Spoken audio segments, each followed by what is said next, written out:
Kalau ada pertanyaan apakah aplikator mampu menciptakan ekosistem dalam rangka ini, jawaban saya dengan tegas nggak bisa. Jadi kalau aplikator misalnya ngotot kami bisa menciptakan, jawaban tegas saya nggak bisa. Kita kawal keputusan Pak Presiden ini dengan tahapan-tahapan tadi itu. Kementerian Teknis harus secepatnya bikin regulasi teknis. Kalau belum, ya kita dorong secepatnya. Ini 2 bulan, mungkin kita kasih toleransi lah, mungkin sebulan lagi gitu. Sampai Agustus, kira-kira gitu. Kita berharap teman-teman Kementerian Teknis sudah harus mengeluarkan regulasi teknis. Karena kepentingan saya adalah ini cepat memastikan status pekerja gig ekonomi diakui oleh pemerintah. Dengan begitu, pekerja gig ekonomi itu akan menjadi profesi. Tuntutan teman-teman yang menghendaki jadi karyawan tetap, dengan yang tetap menjaga fleksibilitas ini, titik temunya sama 2 hal tadi itu. Soal kepastian pendapatan dan soal kesejahteraan sosial. Bacotan hari ini, mic nyala lagi, bukan paling suci, tapi berani. Kalau fakta bikin panas di hati, tarik nafas, ini cuma bacotan hari ini. Assalamualaikum warahmatullahi wabarakatuh. Kembali lagi di Bacotan Hari Ini Podcast. Ngomong apa aja, suka-suka. Ya, hari ini kita kedatangan tamu istimewa lainnya. Dia adalah Wakil Ketua Komisi 5 DPR RI, Mas Saiful Huda. Selamat datang, Mas. Terima kasih. Thank you, Kang. Terima kasih udah diundang nih saya nih. Thank you, Brad. Wah, di sini lebih panas ya. Dan lebih enak biasanya podcast bola. Gua di sini aromanya agak panas nih di podcast yang ini. Kita mau bahas yang panas-panas nih. Kemarin-kemarin gua ngomongin bola mulu, suruh digeser ke sini. Iya, ini kan sebenarnya satu hal yang progresif ya, yang di salah satu ditunggu sama setelah bertahun-tahun, Kang, sama masyarakat lah, terutama sama driver ojol terkait dengan potongan tarif diturunkan dari 20% menjadi 8%. Akhirnya kita apresiasi sebenarnya terkait dengan kebijakan ini oleh pemerintah Pak Presiden Prabowo berhasil menurunkan angka ini. Tapi yang jadi satu pertanyaan besar sampai hari ini, Kang. Ada barangnya di Perpres sebenarnya, kan? Karena semua bertanya, masyarakat gimana cara bisa mengakses sebenarnya, bisa membaca isinya ini sebenarnya, kan teman-teman ojol ini juga bertanya, apa aja sih isinya sebenarnya gitu kan, pertanyaan ini. Ya, sebelum ke situ, sekali lagi kita apresiasi ya political will Pak Presiden, Pak Prabowo menyangkut soal ini. Nggak gampang memang. Ini peristiwa yang nggak gampang diputuskan oleh tak terkecuali seorang presiden. Karena pemotongan tarif dari 20 kemudian jadi 8, itu peristiwa yang saya kira Pak Presiden menghitung keras menyangkut soal itu. Nah, terkait dengan Perpres nomor 27-nya kita tunggu. Kira-kira mau dipublis kapan oleh pihak istana. Kita tunggu saja, semoga nggak lama lagi, karena ini sudah jadi sikap politik Pak Presiden, dan tentu pasti saya kira butuh secara legal formal dari keputusan politik menjadi keputusan hukum, dan itu levelnya ya Perpres kalau di posisi Pak Presiden. Jadi kapannya kita tunggu saja. Semoga secepatnya bisa diakses oleh publik dan bisa kita perbincangkan. Mana saja dari poin-poin Perpres yang menjadi tanggung jawab aplikator untuk bekerja, mana dari poin-poin Perpres yang pihak driver online yang harus bekerja. Ya, karena memang salah satu poin besar Perpres transportasi online ini kan sudah diimplementasikan per awal Juli kemarin ya, terkait dengan potongan tarif itu. Walaupun dalam pasca implementasinya sepertinya suara-suara ojol ini sedikit mengeluhkan juga ada penurunan pendapatan dari mereka ya sebenarnya, yang tidak mungkin tadinya mereka memperkirakan ketika potongan itu turun 20 menjadi 8%, pendapatan itu lebih. Tapi kok mereka ngeluh ya, jadinya kok malah dikit ya Mas ya pendapatan saya. Ya, Ini termasuk jadi catatan saya. Iya. Begitu pada aspek implementasi, sebenarnya memang semestinya sejak Pak Presiden mengeluarkan Perpres, dan tentu Perpres itu pasti narasi besar ya, isu-isunya tidak detail. Karena itu dalam masa transisi itu, saya membayangkan sebenarnya harus ada regulasi teknis yang harus dikeluarkan oleh Kementerian Teknis, dalam hal ini Kementerian Perhubungan dan Komdigi, supaya lalu memastikan hal-hal yang detail dan teknis itu sama-sama bisa didorong pembaharuannya, baik di level aplikator maupun tuntutan dari driver online. Nah, di sini saya ngerasa belum ini. Jadi kalau kita hitung sejak Pak Presiden mengeluarkan statement politik di saat Hari Buruh itu, bulan Mei itu sampai hari ini kan kira-kira ada waktu 2 bulan lah. Ya, tadinya saya sangat berharap 2 bulan itu teman-teman Kementerian Teknis sudah harus mengeluarkan regulasi teknis, Kemenhub, Permenhub maupun Permen Komdigi untuk memastikan pemotongan tarif 8% itu secara teknis operasionalnya harus seperti apa. Nah, pada level ini jujur harus diakui belum ada tanda-tandanya. Saya ingin mencontohkan satu hal kecil ya, misalnya menyangkut soal penetapan tarif. Saya membayangkan di dalam regulasi teknis yang dikeluarkan oleh Kementerian Teknis itu mengatur ini, bahwa terkait dengan penetapan tarif dasar misalnya untuk ojek online ini, melibatkan driver. Gitu. Nah, sekarang kan masih sepihak ini, masih sepihak oleh teman-teman aplikator. Nah, pada konteks ini itu pentingnya regulasi teknis itu memastikan perubahan itu terjadi dengan aturan baru dari regulasi teknis ini. Nah, kan Kemenhub ini kan mitra kerjanya Mas Huda ya. Komisi 5. Udah pernah disinggung belum terkait dengan aturan teknis yang Mas Huda maksud, atau terkait Perpres itu sendiri? Belum. Bayangan saya sih otomatis ya. Makanya kami juga belum mengundang.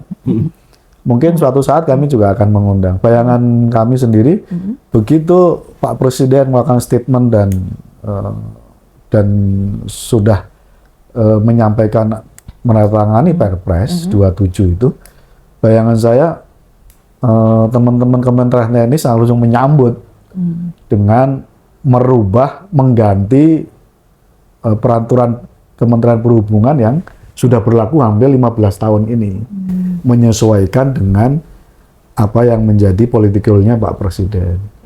Nah, karena itu ini 2 bulan mungkin kita kasih toleransi lah, mungkin sebulan lagi gitu, sampai Agustus kira-kira gitu. Kita berharap teman-teman Kementerian Teknis sudah harus mengeluarkan regulasi teknis, follow up dari apa yang menjadi political will Pak Presiden. Supaya sekali lagi ini tidak menjadi peristiwa jangka pendek, tapi ini harus peristiwa jangka panjang, dari tuntutan panjang juga oleh teman-teman driver online, dan sudah menemukan momentumnya. Karena itu saya sangat berharap kita semua berkepentingan memelihara momentum yang sudah diciptakan oleh Pak Presiden. Dan cara memeliharanya ya salah satunya kita minta Kementerian Teknis secepatnya membuat regulasi teknis yang mengatur ulang, baik pada sisi kemitraan, baik pada substansi menyangkut soal penetapan tarif, di mana teman-teman driver online juga bisa duduk bersama dengan teman-teman aplikator. Dan di level ini yang saya belum menemukan itu. Padahal sesungguhnya salah satu tanda pembaharuannya adalah transformasinya adalah di level ini. Ya, harusnya sih kementeriannya proaktif ya, kalau Pak Presiden sudah bertitah kan ibaratnya, harusnya langsung dijawab tanpa harus diperintah gitu kan, ya Mas ya? Nah, karena itu kita tunggu. Mungkin suatu saat teman-teman juga bisa tanya ke teman-teman Kementerian Teknis, dalam hal ini Perhubungan dan Komdigi, apakah sudah menyiapkan draft terkait dengan regulasi teknis follow up dari keputusan politik Pak Presiden. Nah, Kalau di Komisi 5 sendiri, Mas, apa sih sebenarnya yang selalu dikeluhkan oleh para driver ojol sebagai mitra selama ini? Ya, teman-teman driver ojol itu dari banyak asosiasi, kan banyak banget ya, mungkin ada sekitar 10 itu. Itu berkali-kali datang ke Komisi 5, memang banyak isu, menyangkut soal isu status kemitraan, menyangkut soal isu kesejahteraan, menyangkut soal isu ketidaksetaraan selama ini. Jadi mereka merasa bermitra tapi substansi kemitraannya itu belum terpenuhi syarat kesetaraan dan keadilannya dan macam-macam itu. Nah, yang terakhir mereka datang mengusung isu terkait dengan pentingnya perubahan tarif, pemotongan tarif itu. Sebenarnya yang terdefinisikan secara teleh di Kemenhub itu, di Permenhub itu 15%. Gitu. Terus kemudian ditambahin itu jadi muncul angka 20%. Mereka menuntut supaya cukup 10%. Jadi isu menyangkut soal pemotongan tarif ini sebenarnya hanya satu isu dari sekian banyak isu besar yang saya secara pribadi dalam berbagai kesempatan saya sampaikan, isu-isu yang sifatnya besar ini selain pemotongan tarif ini, itu yang saya dorong supaya ini harus terlembagakan dengan baik. Ada regulasi yang permanen yang memastikan ini bisa dirujuk bersama. Kalau nggak ada undang-undang atau regulasi yang permanen yang bisa dirujuk oleh semua pihak, tentu kita mempertaruhkan ekosistem. Padahal kita semua punya kepentingan, pemerintah punya kepentingan, teman-teman aplikator juga punya kepentingan, driver online punya kepentingan untuk menciptakan ekosistem bersama.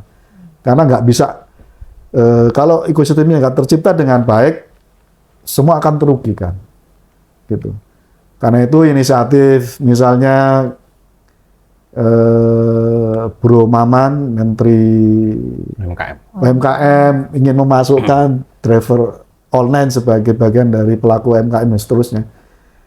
Itu saya kira harus didiskusikan dalam semangat menciptakan ekosistem ini. Gitu. Jadi nggak bisa parsial masing-masing, nggak bisa mengambil peran masing-masing gitu.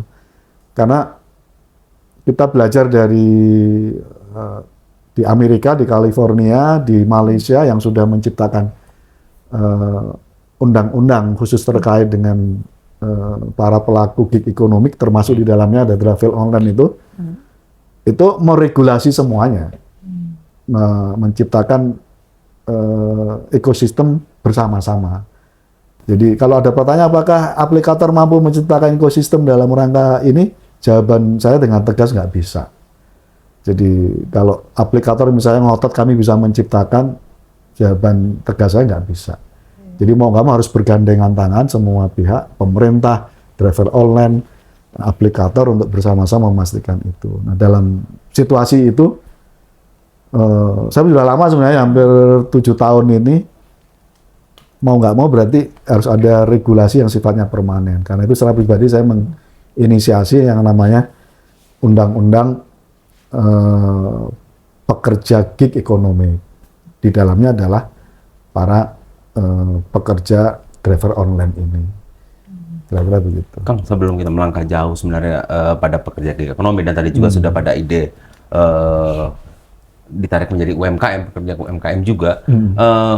Perlu nggak sih sebenarnya kan kita masih bicara pada transportasi ojek ini sebagai transportasi publik. Ini kan yang sebenarnya bertahun-tahun tidak jelas sebenarnya statusnya, memang apakah orang boleh naik motor sebagai transportasi publik karena pun tidak menggunakan plat yang berbeda dengan warnanya. Nah itu bagaimana dengan ini, apakah sebenarnya perlu dimasukkan dulu dengan payung hukum yang besarnya dalam bentuk undang-undang? Nah itu yang sedang kami inisiasi di Komisi 5 untuk memastikan status motor roda 2 boleh menjadi transportasi publik melalui revisi LRAJ. Nah, di dalam substansi itu kami sedang menyusun pasal-pasal yang memastikan bahwa ojek online ini kita masukkan sebagai moda transportasi publik beroda 2. Karena selama ini memang nggak ada. Itulah yang lalu saya menyampaikan dalam berbagai kesempatan, transisi 15 tahun atau 17 tahun ini terlalu lama. Jadi itulah yang akhirnya ekosistem itu tidak terjaga dengan baik. Itulah kenapa teman-teman driver online dan aplikator nggak pernah ketemu dalam satu common sense bersama, karena memang dari segi status saja belum jelas gitu. Nah, di dalam revisi Undang-Undang LHJ ini kita pastikan dan sudah kita konsultasikan dengan semua ahli dan pakar transportasi, roda 2 ini kita pastikan bisa menjadi moda transportasi publik. Tentu dengan berbagai syarat, gitu. Begitu menjadi transportasi publik, kelaikan sepeda motor nanti menjadi isu berikutnya, gitu. Jadi kalau sekarang semua driver online kita dengan rem cek yang nggak jelas, gitu, karena dia belum menjadi moda transportasi publik yang diakui, akhirnya konsumen yang jadi menjadi rugi, gitu. Karena tanpa disadari motor yang tiba-tiba statusnya menjadi transportasi publik, kelaikannya selama ini tidak dicek secara kelembagaan oleh Kementerian Perhubungan. Jadi memang ini cukup panjang, termasuk di dalamnya nanti pasti ada pengaturan menyangkut soal akses jalannya dan seterusnya, panjang sekali. Tapi itu menarik tuh Kang. Jadi ketika diatur dia dalam undang-undang, saya jadi tertarik agak lompat sedikit dari masalah ojek online. Nantinya bagaimana, apakah itu bisa didaftarkan secara individu? Katakanlah itu jadi melebar juga ke ojek pangkalan yang sendirian. Apakah memang dalam bentuknya harus tergabung paguyuban, perusahaan, sehingga dia bisa berplat nomor yang transportasi publik gitu Kang? Dalam RUU LHJ yang sedang kami siapkan, belum sampai seteknis itu. Dan memang kita sepakati urusan teknisnya nanti levelnya di PP, peraturan pemerintah.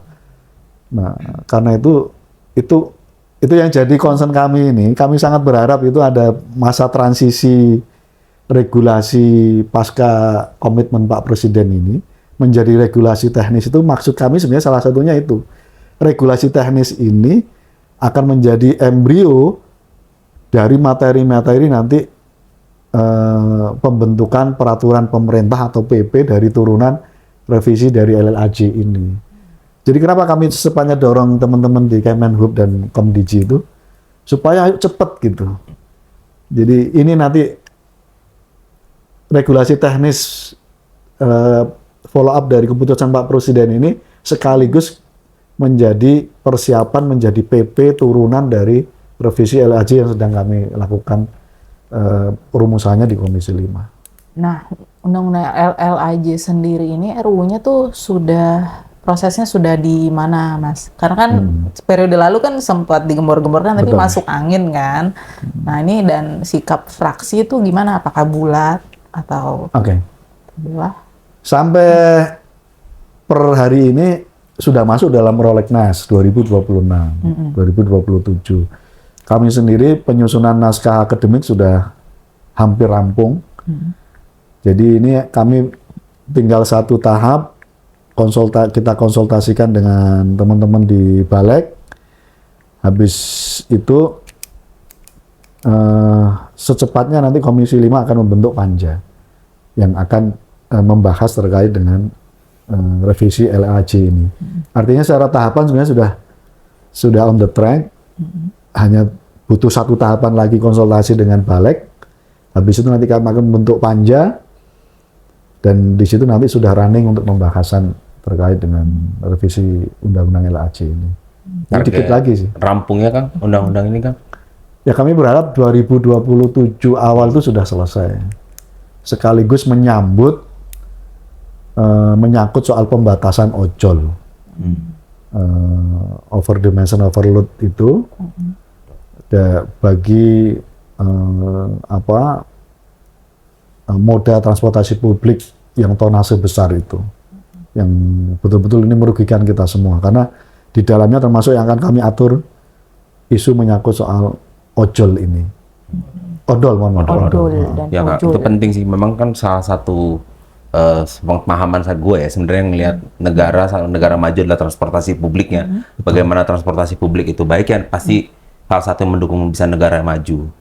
Nggak mengandalkan masyarakatnya, nggak mengandalkan transportasi pribadi ya Kang ya. Betul. Itu termasuk yang jadi concern saya.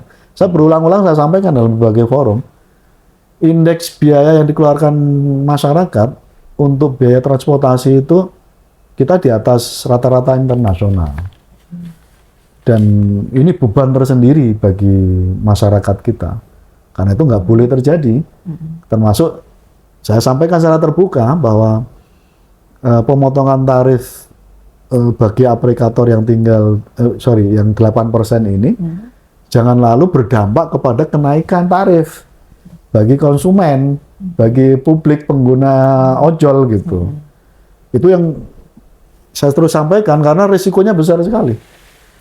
Karena saya baca dan hasil survei mengatakan bahwa indeks biaya transportasi yang dikeluarkan publik kita rata-rata internasional itu kan harus di bawah 10%.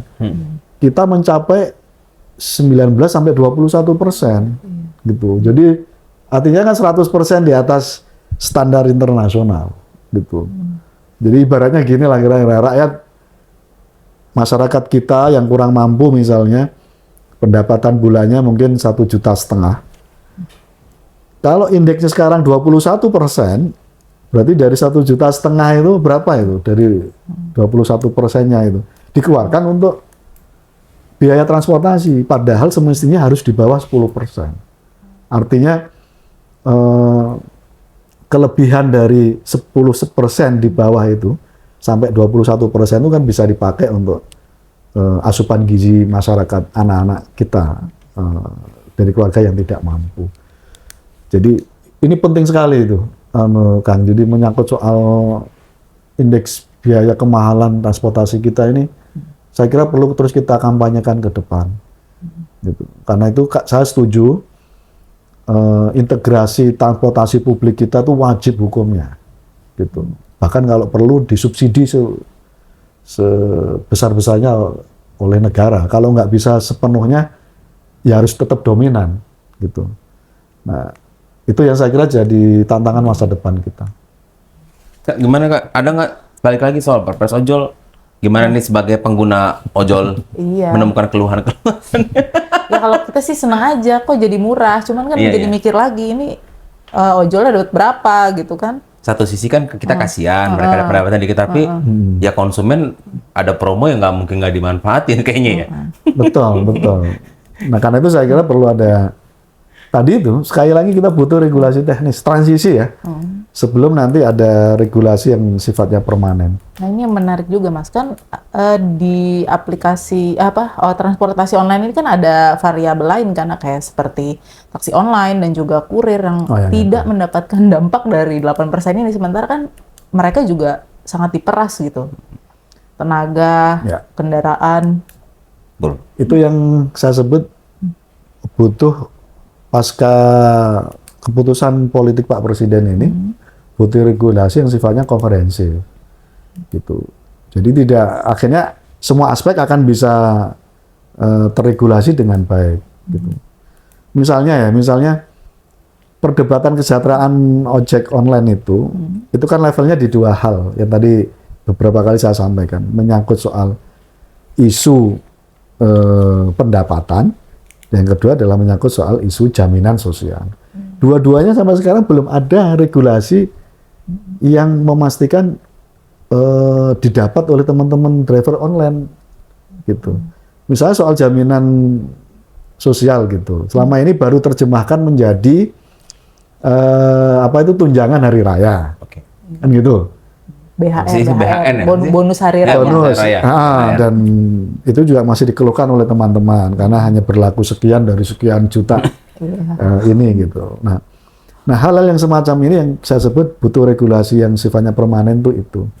Misalnya pendapatan. Saya sendiri mengajukan dalam revisi usulan undang-undang pekerja gig ekonomi, saya menyebutnya ada pendapatan bersih yang harus menjadi jaminan dari para driver kita. Gitu. Jaminan bersih ini didapat dari mana? Gitu. Didapat dari hitungan-hitungan, baik menghitung kebutuhan biaya operasional maupun menghitung potensi inflasi. Gitu. Nah, selama ini saya lihat hitungan-hitungan dari komponen operasional dan inflasi dari penetapan pendapatan driver online itu belum dilakukan. Gitu. Padahal kuncinya sebenarnya di situ. Gitu. Nah, yang kedua isu menyangkut soal kesejahteraan atau jaminan sosial itu. Jadi teman-teman travel online memang wajib, sudah waktunya menurut saya mendapatkan jaminan ketenagakerjaan melalui BPJS ketenagakerjaan maupun BPJS kesehatan. Itu, nah untuk pada level itu pemerintah hari ini nggak berani untuk mengcover mereka langsung dapat, apalagi aplikator gitu, karena cantolan regulasinya nggak ada, gitu. Itulah yang saya sebut kenapa ini perlu regulasi yang sifatnya permanen, komprehensif, supaya bisa menjadi rujukan. Kalau nggak jadi temuan nanti, gitu. Karena nggak ada payung hukumnya. Kira-kira gitu. Nah, pada isu itulah nanti pasti menyasar Mbak Gis, akan menyasar kurir, Taksol. terus apa lagi tadi? Taksi online dan seterusnya, otomatis. Karena payungnya jadi gede gitu. Payungnya mengcover semua isu menyangkut baik yang berprofesi, pokoknya profesi pelaku gig ekonomi aja. Dan semua itu kan sebenarnya para pelaku gig ekonomi. Yang soal pendapatan berdasarkan inflasi itu agak sulit kayaknya. Kita aja nggak naik-naik gaji. Nah, mau saya harus didorong, saya kira waktunya harus didorong. Nah, sekarang itu kita nggak tahu misalnya penetapan biaya ya, dan hal yang didapat oleh driver online itu kalau dia berbasis inflasi, mungkin per 2 bulan, per 3 bulan berubah-ubah. Kalau menyesuaikan dari inflasi ini, tingkat kemahalan semua barang gitu. Nah, disitulah menurut saya akan menyelesaikan berbagai persoalan yang selama ini nggak menjadi termasuk bahasan gitu. Begitu berbasis inflasi, saya kira akan menyelesaikan setengah lah dari masalah yang dihadapi oleh teman-teman travel online selama ini. Nah, tadi sudah juga sempat menyinggung soal ojol jadi UMKM. Nah, kalau Mas Huda nih nangkepnya nih gimana sih? Apakah biar si ojol ini tetap jadi pekerja lepas, atau ada maksud lain nih? Agak unik juga nih soalnya idenya. Saya nggak tahu ya gagasannya atau konseptualnya kayak apa dari Bro Maman selaku Menteri UMKM. Prinsipnya para pekerja gig ekonomi termasuk driver online ini nggak bisa didekati secara sektoral dan apalagi secara terpisah-pisah begitu. Jadi ini butuh kebijakan yang sifatnya komprehensif, menyeluruh, melibatkan semua stakeholder terkait, gitu. Tak terkecuali mungkin Pak Menteri Maman gitu, untuk memastikan isu kesejahteraan driver online ini bisa kita tuntaskan. Tapi sekali lagi nggak bisa didekati secara parsial gitu. Nah karena itu saya kira nggak ada salahnya, saya termasuk mengapel, mendorong teman-teman driver ojek online untuk bertemu dengan Pak Menteri UMKM, Pak Maman, untuk memastikan kira-kira konsepnya kayak apa itu yang ingin menjadikan driver online sebagai pelaku UMKM gitu. Kayak saya khawatir ada misleading ya, ada maunya ingin membantu gitu, tapi jangan-jangan akan berdampak kepada rentetan status yang berisiko jangka panjang gitu, baik di hadapan misalnya lembaga keuangan dan di hadapan aturan regulasi yang lain. Saya kira itu perlu, saya dorong betul teman-teman asosiasi driver online untuk ketemu langsung dengan Pak Menteri UMKM. Mbok satu-satu diselesaikan toh masalah ojol ini ya, selesainya satu-satu gitu, jangan langsung ditumpukin ya, urusan sama Kemenaker diselesaikan dulu semuanya, sama Kemenhub regulasinya kan Setuju, lebih setuju. enak ya. Setuju. Semua kementerian langsung ngambil porsi. Setuju. Kita yang musik. Karena itu saya kira saya setuju. Sepatnya ini teman-teman travel online untuk ketemu sama Pak Menteri UMKM.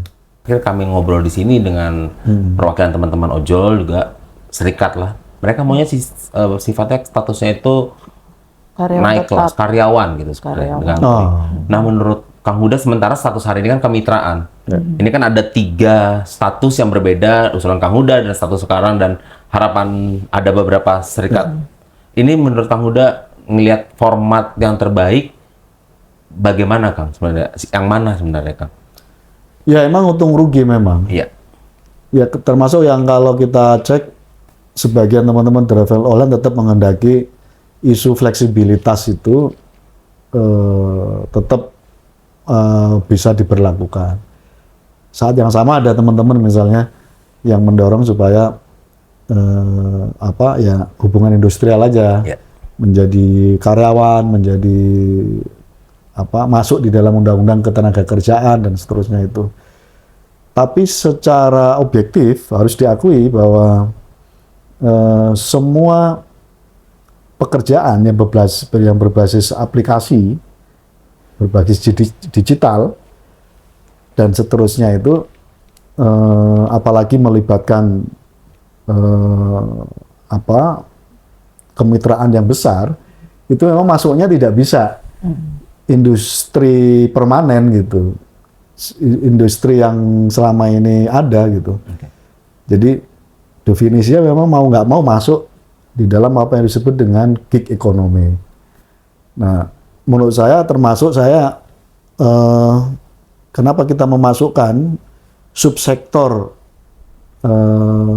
driver online ini sebagai subsektor dari gig economy, karena memang dari mulai industrinya, perilakunya, relasi hubungan kerjanya memang masuknya di gig economy. Nah, ada titik temu sebenarnya, tuntutan teman-teman yang menghendaki jadi karyawan tetap dengan yang tetap menjaga fleksibilitas ini, titik temunya sama 2 hal tadi itu, soal kepastian pendapatan dan soal kesejahteraan sosial. Begitu ini didapat, gitu, jadi nggak relevan lagi ngomongin soal ini Status yang mana ya? mau yang status tetap, karyawan tetap sebagaimana undang-undang ketenagakerjaan, atau yang ini, itu jadi nggak relevan lagi. Nah, memang tantangannya adalah pekerja gig di Indonesia, tidak hanya ojek online, ini memang belum mendapatkan pengakuan secara resmi oleh pemerintah.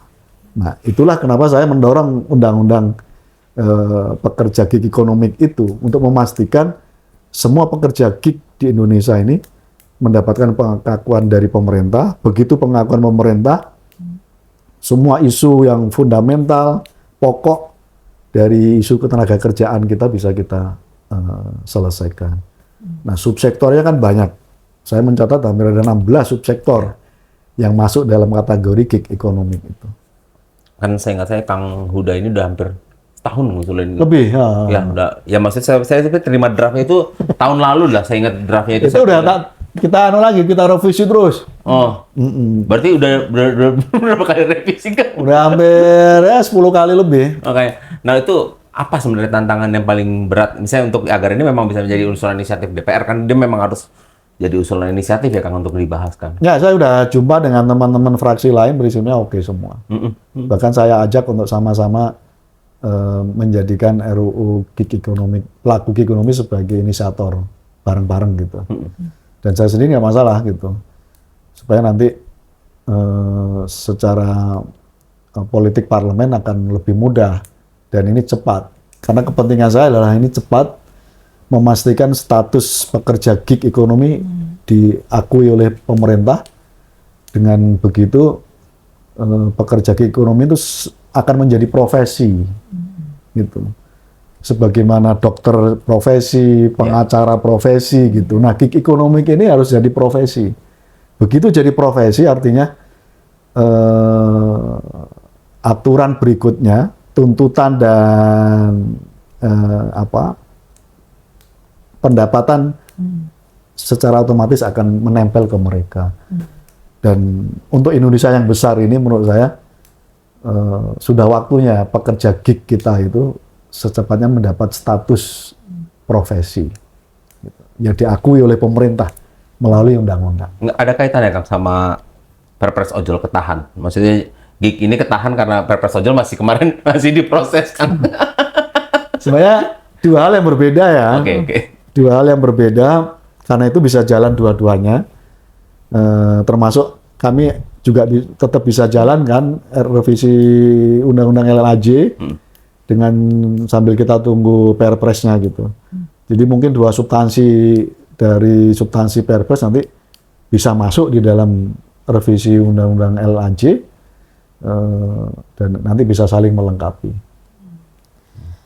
Nah, kalau satu pesan Mas Huda buat pemerintah, aplikator, dan jutaan pengemudi ojol di Indonesia supaya ekosistem transportasi kita ini jadi lebih sehat, adil, dan berkelanjutan. Ya, kita kawal momentum yang sudah dibikin oleh Pak Presiden terkait dengan komitmen Pak Presiden, keberpihakan Pak Presiden dari isu 17 tahun soal kesetaraan dan keadilan driver ojek online yang belum didapat. Pak Presiden mengambil sikap tegas terkait dengan penurunan tarif dari 20 jadi 8%. Nah, ini titik masuk saja. Saya yakin di dalam Perpresnya mungkin juga akan meregulasi banyak hal. Tapi sekali lagi kita kawal keputusan Pak Presiden ini dengan tahapan-tahapan tadi itu. Kementerian Teknis harus secepatnya bikin regulasi teknis. Kalau belum, ya kita dorong secepatnya. Karena kalau enggak artinya Pak Presiden sudah menciptakan momentum, bisa hilang ini momentumnya kalau Kementerian Teknis tidak follow up dengan baik. Gitu. Nah, saat yang sama kita ingin sambil ini semua proses berjalan, sekali lagi kita butuh regulasi yang permanen, memastikan kesejahteraan baik pada sisi pendapatan dari driver online dan pada sisi kesejahteraan sosial bisa dijamin oleh pemerintah. Lupa. Sebenarnya ya berharap undang-undang ini Perpres ini turut memperbaiki juga ekosistem pelayanan dari ojol. Kangen juga ngeliat ojol dapat masker lagi kayak dulu baru promo kan, Mas baru 10 tahun lalu lah ya, 10 tahun lalu dapat masker, dapat apa tuh buat kepala? Iya. Head cover. Oh, yang itu. Ya, kalau zaman dulu kan waktu mereka promo servisnya luar biasa Kang maksudnya. Sehingga dia mendapatkan, kalau saya bilang sih mendapatkan tempat lah hati di masyarakat. Oh, servisnya enak nih. Masyarakat jadi memilih. Tapi sering banyak berjalannya waktu mungkin sekarang cuma semakin berat kan. Cuma keluhan-keluhan sih. Ya kita sih nggak apa-apa kan, mau ngeluh ya nggak apa-apa, kita dengerin. Iya. Duduk bersama, waktunya duduk bersama. Ya, dan teman-teman ojol juga semakin baiklah pendapatannya, kesejahteraannya. Itu yang utama sih. Iya. Dari semua regulasi yang mau dibuat sama DPR sama pemerintah. Tujuannya situ. Oke Kak. Oke. Thank you Kang Huda untuk waktunya. Sami-sami. Terima kasih teman-teman udah menonton. Jangan lupa like, subscribe, terus share-share juga. Bacotan hari ini, ngomong apa aja, suka-suka. Bacotan hari ini, mic nyala lagi, bukan paling suci, tapi berani. Kalau fakta bikin panas di hati, tarik nafas, ini cuma bacotan hari ini.